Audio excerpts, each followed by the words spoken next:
കണ്ടോണേ രസമോള് കണ്ട ഇവിടുന്ന് കയറുക. ടിൻറ്റു ചേട്ടനെ അവിടെ കെട്ടിട്ടിട്ടുണ്ട്. അത് കണ്ടോണ്ടിരിക്കുമായിരുന്നു അവിടെ. അപ്പോഴാണ് പുറത്ത് നായ്ക്കുട്ടി വന്നത്. ഗേറ്റ് തുറന്നപ്പോൾ പേടിച്ചോടിയതാണ് അവരെ കണ്ടില്ലേ.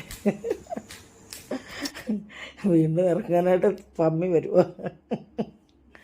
അപ്പോഴത്തേനും ഞാനും കഥ അങ്ങ് കുറ്റിയിട്ട് കേട്ടോ. എല്ലാവർക്കും പുറത്തൊക്കെ നടക്കണം. കാരണം ചാടി ഇറങ്ങിയ റോഡിലെങ്ങനെ പോയാലോ അവിടെ ഇരുന്നോളാൻ പറഞ്ഞു. ഇതാ കിടക്കുന്നു ടിൻറ്റു മോൻ. രണ്ട് പ്രാവശ്യം ബെൽറ്റ് തലയിൽ കൂടെ ഊരിയെടുത്ത് പിന്നെ രണ്ടാ സ്പ്രേഡോന്ന് ചോറി എടുത്തിട്ട് കയറ്റി പിന്നെ അങ്ങ് അടച്ച് കണ്ടല്ലേ. ഇപ്പം വേണമെങ്കിൽ തുറന്നു. കുഞ്ഞിനങ്ങ് പേടിയാ കേട്ടോ. അവനങ്ങ് കുരയ്ക്കും. അവൻ ദേഷ്യക്കാരനാന്ന് തോന്നുന്നു. അത് കാരണം എല്ലാവരും എറിയുമല്ലേ ഓടിച്ചിട്ട് അതുങ്ങളെ. ഇപ്പോൾ അവനും കുഞ്ഞ് 2 പേരുണ്ട്. ഒരാളെ വന്നുള്ളൂ. അവൻ ആദ്യം കഴിച്ചു കേട്ടോ. കുഞ്ഞ് പെഡിഗ്രീമും ചോറുമാണ്, മീനും പരട്ടി. അപ്പോൾ അവൻ കഴിച്ചതിനൊക്കെ അമ്മ കഴിക്കുന്നത് ഇഷ്ടമല്ലേ. അത് വിശന്ന് ഓടി വരുമ്പോൾ എൻ്റെ കണ്ണിൽ കണ്ടില്ലെങ്കിൽ അവനങ്ങ് ഓടിപ്പോവും.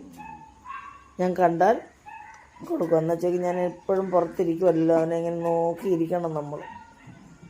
പിന്നെ അപ്പം വരുന്ന സമയത്ത് അല്പം കാണാൻ നമ്മുടെ കണ്ണ് വെട്ടിയാൽ അങ്ങ് പോകും.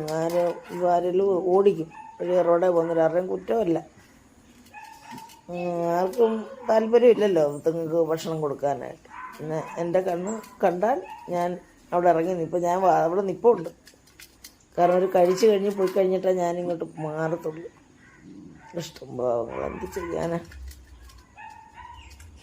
കൊടുക്കുന്നവരെ വിലക്കുക.